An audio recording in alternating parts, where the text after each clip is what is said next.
तो आप सभी को नमस्ते प्रणाम। मैं आपको अपना ठाकुर प्रखर सिंह और रात के 10 बज चुके हैं और कहानी का जो सिलसिला है 2 दिनों बाद बदस्तूर फिर से जारी है। सुरेश भाई जो कि इसी चैनल के एक सदस्य हैं, डेली वीडियोस देखते हैं, उनका मैसेज आया था। बेसिकली वो आउट ऑफ इंडिया रहते हैं। उन्होंने मैसेज किया था और कहा था कि 2 दिनों से लगातार आपकी कहानियाँ नहीं आ रही और ये चीज़ें अच्छी नहीं है। हम लोग इंतज़ार करते हैं कि कब आओगे, कब सुनाओगे, लेकिन जब नहीं सुनाते और पता चलता है लास्ट मौके पे कि अब कहानी नहीं आने वाली, तब बुरा भी लगता है, दुख भी होता है। तो ये चीज़ें गलत हैं, इसको आप सुधार कीजिए, नहीं तो फिर चैनल के लिए अच्छा नहीं होगा। और मुझे भी लगता है कि उनकी बातों में कहीं ना कहीं सच्चाई है कि ये चीज़ें सही नहीं होती। अगर आप चैनल पे काम कर रहे हैं तो आपको सही तरीके से काम करना चाहिए। खैर, मैं भी किसी काम के सिलसिले में बाहर था, कुछ सीखने सिखाने का मौका मिला था, बहुत सारी चीज़ों के बारे में जानने का मौका मिला था। और आमतौर पे पिछले साल 1.5 साल से मैं बड़ा रेगुलर हूँ और पंचुअल हूँ, गैप वगैरह बहुत कम लेता हूँ। और मौका मिला तो फिर इस हफ्ते कुछ ज़्यादा ही उथल पुथल मचा रहा। लेकिन प्रयास यही है कि अब तमाम चीज़ें बिल्कुल ठीक ठाक तरीके से गुजरें। बस आप लोग का भी थोड़ा सा सपोर्ट, थोड़ा सा प्यार मिले तो चीज़ें शायद ज़्यादा बेहतर होंगी। और यही कहूँगा कि आज से कहानी उसी तरीके से शुरू होगी। सवाल जवाब भी मैं लेके आ रहा हूँ और उसी हिसाब से हम लोग काम करेंगे जैसे पहले होता था। खैर, तो रही एक अपडेट जो पिछले 2-3 दिनों से कहानी नहीं आ रही थी, उसको लेके अब आज की कहानी की बात करते हैं। और आज की कहानी कई मामलों में इस समाज का एक जीता जागता नमूना है। ये कहानी हर घर हर परिवार से जुड़ी एक कहानी है। भले ही इस कहानी को हम इग्नोर कर दें, लेकिन कहीं ना कहीं आने वाले टाइम में हम, हमारा परिवार और ख़ासकर जो मेरी उम्र के हैं और हमारी जो आने वाली पीढ़ियाँ होंगी, ये लोग ज़रूर ग्रसित होंगे। इसलिए हो सकता है आपको कहानी कुछ खास इंटरेस्टिंग ना लगे, लेकिन बहुत बड़ा मैसेज इसमें छुपा है, तो मैं आपको सिखाऊंगा इस कहानी के बारे में। कहानी की शुरुआत सबसे पहले एक आधार पे करूंगा और आधार यही है कि अतुल सुभाष का केस। एक 34 साल का नौजवान जो एक मैट्रिमोनियल साइट पे एक लड़की से मिलता है, मिलने के बाद फिर उससे शादी करता है, शादी होने के बाद एक बच्चा होता है और उसी के बाद दोनों की ज़िंदगी पूरी तरह बदल जाती है। दोनों एक दूसरे से लड़ने झगड़ने लगते हैं, एक दूसरे के खिलाफ हो जाते हैं। आलम यह होता है कि लगातार अलग अलग मामलों में मुकदमे दर्ज होते हैं। अतुल सुभाष इन तमाम मामलों को टैकल करने की कोशिश करता है। प्रयास ये करता है कि इंसाफ मिले, प्रयास ये करता है कि तमाम चीज़ें सही हो जाएं। लेकिन कुछ चीज़ें अतुल सुभाष को पता थी और ऐसी चीज़ों से हमारा यूट्यूब भी भरा पड़ा है। अगर आप फैमिली कोर्ट्स की वीडियो देखेंगे तो वहाँ पे कुछ ऐसे कानून, कुछ ऐसी धाराओं के बारे में हमें ज्ञान होता है कि शायद आत्मा टूट जाती है। उन वीडियो में ये कहा जाता है कि आपने नौकरी छोड़ दी तो क्या हुआ, आपको पैसे तो देने होंगे अपनी पत्नी को। आपके पास 2 घर है तो एक घर माँ बाप के नाम रहेगा, एक पत्नी के नाम। आप 50,000 रुपये कमाते हैं, 25,000 वो मांगेगी। भले ही बाकी आपके पास जो 25,000 है उसमें आपकी माँ की दवाई हो, आपके बाप का कोई और काम हो, आपकी खुद की व्यक्तिगत कुछ खर्चे हों, इसके बावजूद भी हमारे कोर्ट इस कदर अंधी है कि पैसे देने की बात वो कहेगी। कोर्ट की भी गलती नहीं है, कोर्ट उसी हिसाब से चलती है जो कानून में कहा गया है। उसके अलावा ना उसको कुछ दिखाई देता है, ना कुछ सुनाई देता है। अब कानून बदलने का अधिकार पॉलिटिशियन के पास है। हमारे देश में जो पॉलिटिशियनों की संख्या है, जो सांसद और विधायक बन के बैठे हैं, उनमें लगभग 75% मेल हैं। इसके बावजूद भी उनको ये तमाम चीज़ें देखती नहीं है, कोई मुद्दा नहीं है। ये बातें आपको क्यों बता रहा हूँ, चूँकि इसके पीछे बहुत बड़ी एक कहानी है। और कहानी क्या है और इससे आप कैसे बच सकते हैं, इसके बारे में भी मैं आपको बताऊँगा। सबसे पहले 2 दिनों में मैंने क्या किया वो आपको बता देता हूँ। 2 दिनों में मैं लगातार अलग अलग लोगों से मिलता रहा। कुछ मेरे फैमिली के लोग थे, कुछ बाहरी लोग थे। उनसे मैंने पूछा, हालांकि मैं उनका नाम डिस्क्लोज नहीं करूंगा, लेकिन उनसे मैंने पूछा और एक सवाल बड़ा सिंपल सा था कि अगर आपको इस तरह से झूठे मुकदमे में फंसाया जाए तो आप क्या कर सकते हैं, क्या आपको कोर्ट से कुछ उम्मीद है या फिर नहीं। तो इस पर एक महिला जज थी, उन्होंने बताया कि अगर आपके ऊपर ऐसे फर्जी मुकदमे दर्ज होते हैं तो आप कोर्ट से कोई उम्मीद मत रखिए। अब आपको लग रहा होगा कि ये कौन सा सवाल या फिर ये कौन सा जवाब है। तो जवाब बड़ा सिंपल सा है कि आप कोर्ट से कोई उम्मीद मत रखिए, क्योंकि कोर्ट एक सिंपल फॉर्मूले पे काम करता है। कोई भी व्यक्ति अगर कोर्ट में जाता है, चाहे वो पुलिस के माध्यम से जाए या फिर डायरेक्ट वकील के माध्यम से जाए, और वहाँ पे अपनी बात रखे और ये बताए कि हमें ऐसी ऐसी दिक्कत इस शख्स से हुई है और हमें ये दिक्कत हुई है, इस वजह से हमको इंसाफ चाहिए, तो कोर्ट का यहाँ से पहला काम यही होता है कि ये नोटिस उस दूसरे शख्स के पास पहुँचाए और उसको बताए कि आपके खिलाफ ऐसे एलिगेशन लगे हैं, आप या तो अपनी गिल्टी मान लें या फिर नॉन गिल्टी प्लीड करके मुकदमा लड़ें।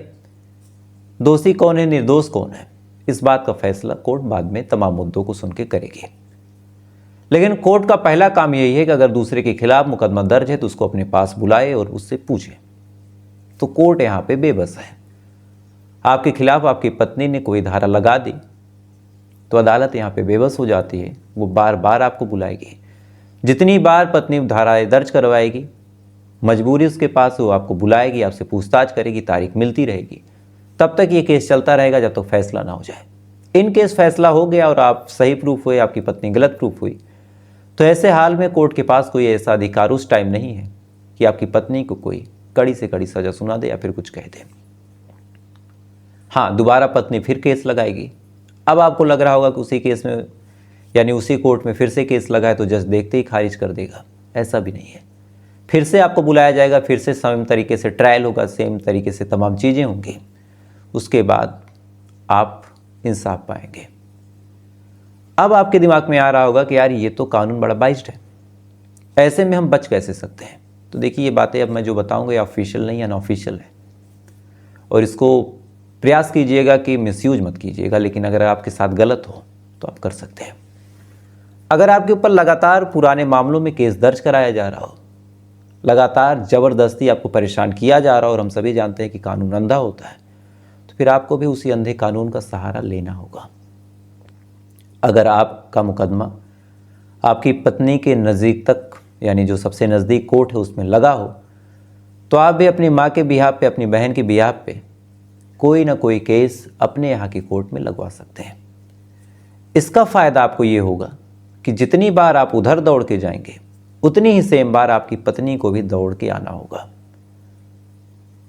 इंसाफ क्या होगा, फैसला क्या होगा? अगर आप भी निर्दोष हैं, आपकी पत्नी भी निर्दोष है, होना कुछ नहीं है, बस तारीख ही लगनी है। जितनी फीस आप इधर दूसरे वकील को देंगे उतनी फीस आपकी पत्नी इधर देगी। जब दो दगा, देखिए, किसी को प्रताड़ित करने के लिए पैसा देना पड़े तो आदमी खुशी खुशी देता है, लेकिन प्रताड़ना से बचने के लिए पैसा देना पड़े तो बड़ा दुख होता है। जब आपकी पत्नी के ऊपर भी ऐसे कोई आरोप लगेंगे या फिर उस महिला के ऊपर भी कोई आरोप लगेंगे और वो इनोसेंट रहेगी, उसके बावजूद भी वकील की मोटी फीस देनी होगी, 200-500 किलोमीटर उसको सफ़र करना होगा, कभी चोरी का मुकदमा, कभी सोना चांदी गहने लेके भागने का मुकदमा, कभी माँ के साथ बदतमीजी करने का मुकदमा, माँ को जान से मारने की कोशिश करने का मुकदमा, बहन को जलाने की कोशिश, ये तमाम चीज़ें आप समझ सकते हैं मैं क्या कहना चाह रहा हूँ। यानी वो तमाम धाराएं जो आपके ऊपर यहाँ लगे हैं, अगर आप वहाँ लगवा देते हैं तो फिर ऐसे हाल में ये होगा कि जब आपकी पत्नी जो होगी वो उतनी ही तरीके से प्रताड़ित होगी जितने तरीके से आप हो रहे हैं, तो ऐसे हाल में फिर कॉम्प्रोमाइज़ होने की संभावना बढ़ जाएगी। यानी उस महिला को ये नहीं लगेगा कि वो कानून का मिसयूज करके जीत सकती है, उसको लगेगा कि मिसयूज इधर से भी हो सकता है। आतुल सुभाष बेहद सीधा साधा इंसान था, इस वजह से वो ऐसे काम नहीं कर पाया और अंत में उसकी जान चली गई। तो 2 दिनों में जो मैं बाहर रहा और ये तमाम चीज़ें मैंने रिसर्च की, आपको मैं जीता जागता उसका एक सबूत दिखा सकता था, यानी एक तरह से आपको उसका फ़ायदा दिला सकता था। तो 2 दिन गायब रहा, लेकिन हाँ, कुछ अनऑफिशियल बातें मैंने आपको बताई कि अगर आपको कोई फर्जी मुकदमे फंसाए तो आपका पहला उद्देश्य ये नहीं है कि आप बाइज्जत बरी हो जाएं, आपका पहला उद्देश्य है कि सेम तरीके से आप भी वही काम कर दीजिए। अनएथिकल चीज़ें हैं, लेकिन गलत के साथ गलत करना गलत नहीं होता। अब आते हैं एक और दूसरी आपको कहानी सुनाते हैं। कहानी बड़ी हैरान करने वाली है। कई लोग इसकी तुलना अतुल सुभाष वाले केस से भी कर रहे हैं, हालांकि संभावनाएं भी हैं कि तुलना हो जाए या फिर नहीं भी है। अब ऐसा क्यों? पहले आप पूरी कहानी सुनिए। कहानी गुजरात की है। गुजरात में एक जगह लगती है अहमदाबाद, और इसी अहमदाबाद में एक जगह लगती है पालमपुर। कहानी इसी पालमपुर में रहने वाले एक लड़की की है जिसका नाम था राधिका ठाकुर। राधिका ठाकुर एक ठीक ठाक परिवार में पैदा हुई। परिवार वालों ने बड़ी मेहनत से पाला पोसा बड़ा किया। 2 बहनें थी, भाई कोई था नहीं। इसी दौरान तमाम चीज़ें उसकी ठीक चल रही थी। धीरे धीरे वो बड़ी हुई। बड़ी होने के बाद उसकी शादी हुई। जिस घर में उसकी शादी होती, पति से उसकी बनती नहीं है। आए दिन लड़ाई, आए दिन झगड़ा, बहस, ये तमाम चीज़ें जब धीरे धीरे होने लगी तो फिर राधा ठाकुर को लगा कि अब इस परिवार में रहने का कोई मतलब है नहीं। पति है और पति से हरदम लड़ाई होती है। लिहाजा बिना किसी झगड़े के, बिना किसी तकरार के अपनी पत्नी का यानी अपने पति का साथ छोड़ती है और अपने मायके वापस आ जाती है। अब मायके वापस आ गई, अपनी बहन अपने माता पिता के साथ रह रही है। अब दिमाग में एक चीज़ कि अब ज़िंदगी कैसे कटेगी, क्या करना है ये भी नहीं पता। लिहाजा उसने सोचा कि माँ बाप पे बोझ ना बनूं, इसलिए उसने एक ब्यूटी पार्लर खोलने का फैसला किया। उसके बाद वो एक ब्यूटी पार्लर खोलती है। ठीक ठाक उससे पैसे कमाने लगी, तमाम चीज़ें बढ़िया चल रही थी। इसी दौरान उसकी मुलाकात एक लड़के से हो जाती है। अब चूंकि इसकी ज़िंदगी खुद की इतनी उथल पुथल थी, प्यार, रिश्ते, इन तमाम चीज़ों की बड़ी कमी थी। फाइनली जब उस लड़के से मुलाकात हुई, बातचीत हुई, दोनों को एक दूसरे का नेचर बड़ा अच्छा लगने लगा। देखते ही देखते दोनों एक दूसरे के करीब आ गए। करीब आने के बाद दोनों को एक दूसरे से प्यार हो गया। अब दोनों एक दूसरे से बातचीत करने लगे, एक दूसरे के साथ जीने मरने की कस्में खाने लगे। तमाम चीज़ें बिल्कुल ठीक चल रही थी। Love life, personal life, professional life, तमाम चीज़ें बिल्कुल बैलेंस थी। इसी दौरान अभी 2-4 दिन पहले की बात है। ये लड़की रोज़ की तरह अपने काम से वापस आती है। वापस आने के बाद खाना खाती है। खाना खाने के बाद अपने कमरे में जाती है। बाकी पूरा परिवार भी अपने कमरे में जाता है। जाने के बाद सो जाता है। अगले दिन सुबह होती है। अब रोज़ का आलम था कि जो लड़की थी ठाकुर, वो सबसे पहले उठती थी। चूँकि उसे सबसे पहले उठना होता था, ब्यूटी पार्लर भी जाना होता था, साफ़ सफाई करनी होती थी। लेकिन उस दिन वो उठी नहीं। घर वाले उठ गए, इधर चाय वाय बनने लगी। इसी दौरान माँ ने अपनी बेटी से कहा, छोटी वाली, ये जाके देखो दीदी कहाँ है। अब ये बात जब वो सुनती है, बिटिया जाती है अपनी दीदी के कमरे में और जैसी पहुँचती है, जो कुछ देखती है, देखने के बाद उसका कलेजा कांप जाता है। दरअसल उसकी जो बहन थी उसने मौत को गले लगा लिया था। फौरन चीखती है। चीखने के बाद बाहर आती है। आसपास के तमाम लोग आते हैं। फौरन पुलिस आती है, बॉडी को अपने कब्जे में लेती है। पूरा परिवार हैरान परेशान कि आखिर क्यों हुआ, किसी को कुछ समझ में नहीं आ रहा। बहरहाल जब पुलिस वाले आते हैं, आने के बाद चूँकि ये मामला सुसाइड का था, तब उन्होंने अब पड़ताल करनी शुरू की। जांच पड़ताल करते करते अंत में पुलिस वालों की नज़र इस लड़की के मोबाइल पे पड़ती है। मोबाइल को जैसे ही ये लोग देखते हैं, देखने के बाद फ़ौरन उसको ऑन करते हैं। उसमें एक वीडियो रिकॉर्ड था और उस लड़के से एक मैसेज था। मैसेज में ये लड़की उस लड़के से फ़ोटो मांग रही थी। कह रही थी कि अगर 7 बजे तक मुझे तस्वीर नहीं मिली तो तुम देखना क्या होगा। इसी के कुछ घंटे बाद एक वीडियो रिकॉर्ड होता है जिसमें लड़की ये कहती है कि ठीक है, तुम खुश रहो, तुम किसी और से शादी कर लेना। अगर तुम दुखी रहोगे तो मेरी आत्मा तड़पेगी और तुम खुद पे ये ब्लेम मत करना कि तुम्हारी वजह से मैं कुछ कर रही हूँ, मेरा यही फ्यूचर है। इतना बोल के ये लड़की अपनी ज़िंदगी को ख़त्म कर लेती है। अब उस लड़के की क्या गलती थी, क्या नहीं थी, लेकिन हाँ, जो रिकॉर्डिंग्स हैं और जो सर्कमटेंशियल चीज़ें, उसके हिसाब से ये कन्फर्म है कि ये लड़की बेइंतहा उस लड़के से प्यार करती थी। बीच में कुछ वाद विवाद हुआ और इसी वाद विवाद की वजह से अंत में फिर जान चली गई। अब इस कहानी को अगर हम अतुल सुभाष की कहानी से कंपेयर करें तो 2-3 चीज़ें तो कॉमन है। पहला कि ये लड़की अतुल सुभाष की तरह अपनी ज़िंदगी में पूरी तरह अकेली पड़ गई थी। दूसरी सबसे बड़ी बात, समाज का भी एक डर था, कितना सब कुछ होने के बाद अगर मैं ऐसा करूँगा तो बड़ी बदनामी होगी। तीसरा, ये लोग दुनिया से कटे हुए थे और इनके पास एक बड़ा कमज़ोर और नाजुक दिल था। आप ध्यान से समझिए, ये चीज़ें हमारे घर, हमारे पास अक्सर होती है। हमारे परिवार का कोई ऐसा सदस्य, हमारे परिवार का कोई ऐसा भाई, बहन, बिटिया हमेशा मोबाइल लेके कोने में भगती है। कुछ दिन तक उसे लगता है कि हम उसकी प्राइवेसी में इंटरप्ट कर रहे हैं, लेकिन इसी चक्कर में अपने परिवार से इस कदर कट जाती है कि बाद में जब उसे कोई दिक्कत होती है तो कहीं ना कहीं उसको लगता है कि अब दुनिया में तो कोई इसके लिए है ही नहीं। माँ बाप से दूरी, परिवार वालों से दूरी, रिश्ते को हैंडल ना कर पाने की क्षमता, समाज के दबाव में टूट जाना, परेशान होना, किसी का बुरा ना सोच पाना, ये तमाम चीज़ें आदमी को कमज़ोर कर रही है। और हमारी दुनिया का इस टाइम बहुत एक विभस्त चेहरा है कि तमाम लोग बहुत इमोशनली हैं, बहुत एग्रेसिव होते हैं, बर्दाश्त करने की क्षमता ही नहीं है।